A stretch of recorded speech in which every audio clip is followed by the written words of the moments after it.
terus bertambah yakin bahwa apa yang dilakukan oleh kita berthariqah ini adalah sudah berdasarkan Al-Quran dan hadis yang itu diamalkan oleh baginda Nabi Muhammad SAW, diamalkan oleh para sahabat, tabi'in, tabi'ut tabi'in, terus para aulia, para sholihin, para mursyid-mursyid ahli silsilah, sampai kepada silsilah thariqah Qadiriyah Naqsyabandiyah Mu'asirah Sirna Rasa PPKN 3, yaitu penguasaan awas pada selesai sampai kepada kita. Jadi berthariqah itu wajib. Maka masyayikhul ahli sunnah wal jamaah, masyayikh Nahdlatul Ulama, semuanya pembesar-pembesar, guru-guru besar, syekh-syekh dalam Nahdlatul Ulama itu semuanya adalah berthariqah. Oleh karenanya di dalam PBNU, pengurus besar Nahdlatul Ulama itu ada badan otonom, badan khusus yang mengurusi tentang thariqah. Namanya Jatman, Jamiyah Al-Thariqah Al-Mu'tabarah An-Nahdiyah, khusus menangani thariqah di Indonesia ini khususnya. Dan sekarang diketuai oleh Kiai Haji Ahmad Halwani Nawawi. Dan beliau selalu berharap kepada seluruh warga Nahdlatul Ulama supaya mengikuti jejak langkah para masyayikh seperti Gus Dur dan kiai-kiai yang lain. Nah, mereka berthariqah. Jadi Gus Dur itu berthariqah. Sehingga Gus Dur itu juga membimbing, menuntun,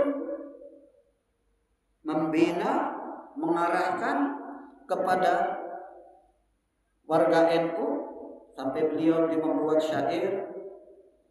Apa kata beliau? Dalam syairnya itu syair Kang aran soleh bagus atine kerono mapan sari ilmune laku thariqah lan ngarifate uga haqiqat manjing rasane uga haqiqat manjing rasane. Beri sholawat ya Rasulullah, salamun alaik ya Rafi'a syani wan daraji utfatayyaji radal alami ya uwainal judi wal karami ya uwainal judi wal karami. Jadi rupanya dikatakan oleh Hadrat Syekh Abdul Rahman Wahid Gus Dur itu, jadi kalau ingin menjadi orang yang soleh ya berthariqah, karena dalam thariqah nanti dibina, dibimbing untuk betul-betul menjadi orang yang soleh, soleh zahirah, soleh batinah, berthariqah,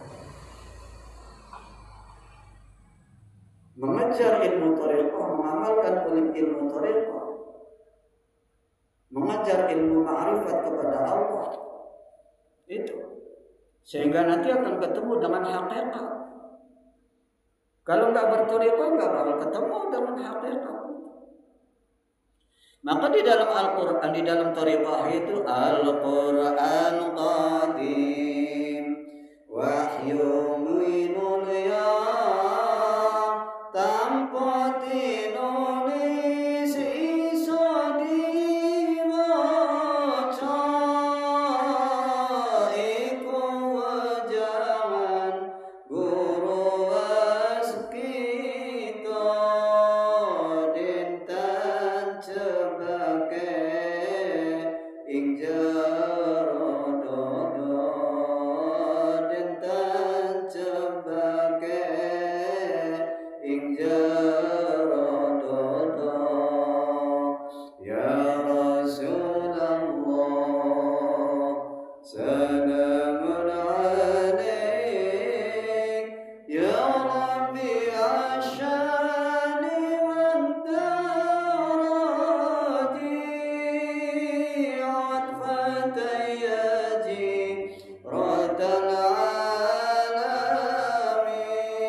ditancapkan oleh Syekh Mursyid ke dalam hati.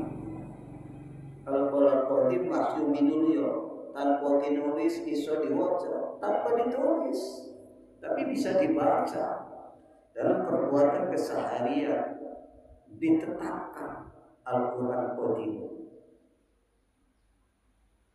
ditetapkan di dalam hati. Seperti juga baginda Nabi Muhammad SAW, Al-Quran ditetapkan oleh malaikat Jibril ke dalam hatinya. Itu seperti itu, supaya menjadi orang-orang yang soleh. Jadi tanpa ditulis, Qur'annya ada di dalam dada. Intinya Qur'an itu la ilaha illallah, ditancapkan di dalam dada melalui talqin zikir. Jadi seperti itu. Al-Quran Qadim wahyu minulya tanpa ditulis iso diwaca, bisa dibaca. Iku jangan guru was kita, guru mursyid, guru was kita, guru mursyid, syekh mursyid. Seperti itu.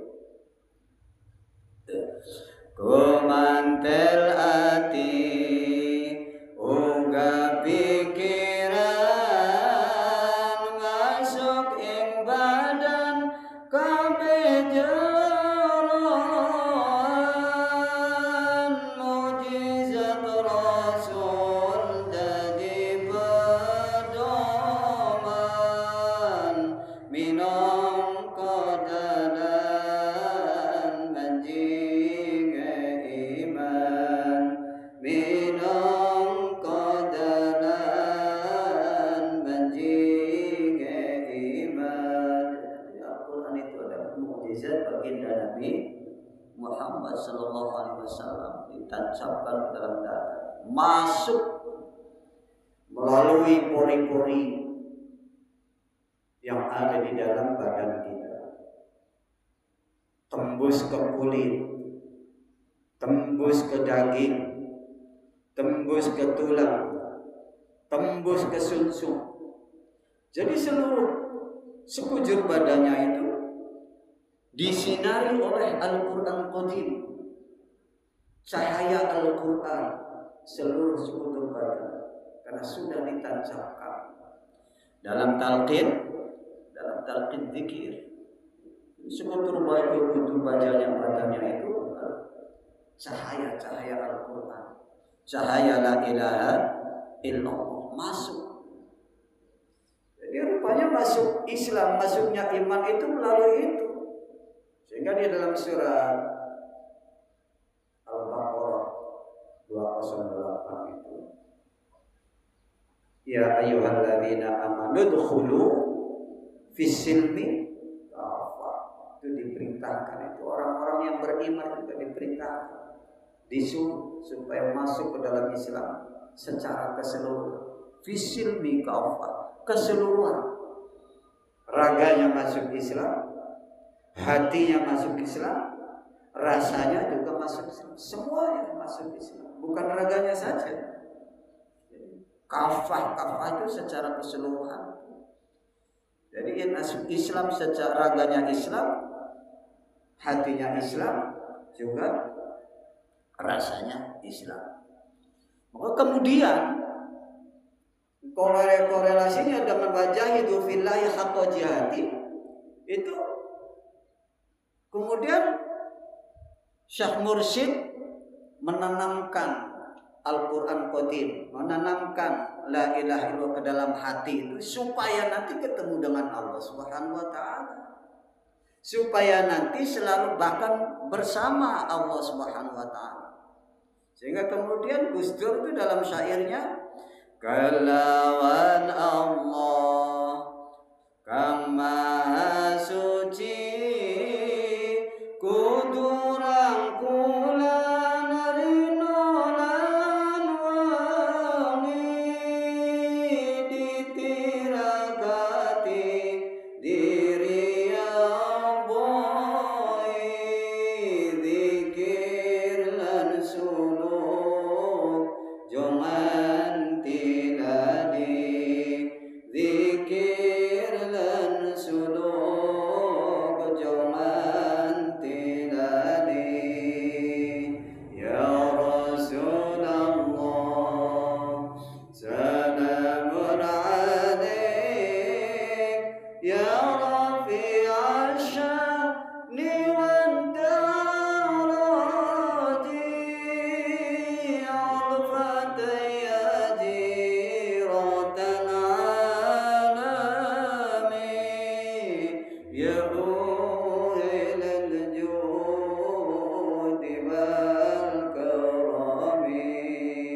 Subhanahu wa taala.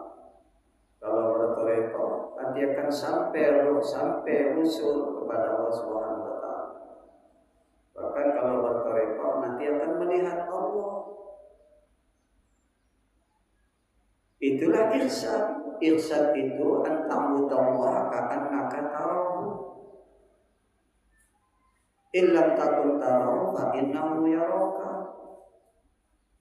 Ihsan itu adalah hati ini seakan-akan kamu melihat Allah. Seakan-akan kamu melihat Allah. Itu ka'annaka tarahu. Kalau belum bisa seperti itu, maka fa innahu yaraka, sesungguhnya Allah Subhanahu wa taala itu adalah melihat kamu, memperhatikan kamu, memintai kamu, mengintervensi kamu. Jadi kita selalu diawasi oleh Allah Subhanahu wa taala. Harus punya perasaan seperti itu, itulah ihsan. Kalau tidak punya perasaan seperti itu, maka nanti apa yang kita lakukan itu sekarang PDW, tidak mengikuti aturan-aturan Allah Subhanahu wa taala, tidak takut kepada Allah Subhanahu wa taala, tidak cinta kepada Allah Subhanahu wa taala, tidak mengikuti bimbingan atau sunnah-sunnah kanjeng Nabi Muhammad sallallahu alaihi wasallam. Itu kalau tidak ada perasaan merasa diawasi oleh CCTV yang selalu merekam kita setiap saat, full time, dari pagi sampai sore, dari sore sampai pagi, diawasi oleh Allah Subhanahu wa taala. Itulah CCTV-nya adalah Allah Subhanahu wa taala. Itu adalah maqam ihsan. Ada maqam muraqabah, ada maqam musyahadah. Maqam muraqabah itu merasa diawasi oleh Allah Subhanahu wa taala, merasa diperiksa, merasa dikontrol, merasa diinte oleh Allah Subhanahu wa taala. Maqam musyahadah itu hati sudah bisa melihat Allah Subhanahu wa taala. Hati, bukan mata kepala, basirah. Bukan mata kepala yang melihat Allah, tapi hati. Di mana apa yang kita lihat semuanya itu adalah harus meyakini makhluk Allah Subhanahu wa taala. Ada di situ kudrat dan iradat Allah Subhanahu wa taala. Ada kehendak Allah Subhanahu wa taala. Di situ ada Allah Subhanahu wa taala hakikatnya. Bukan Allah Subhanahu wa taala itu benda, bukan benda itu Allah Subhanahu wa taala. Tapi dalam benda makhluk Allah itu, apakah yang hidup, apakah yang mati, itu adalah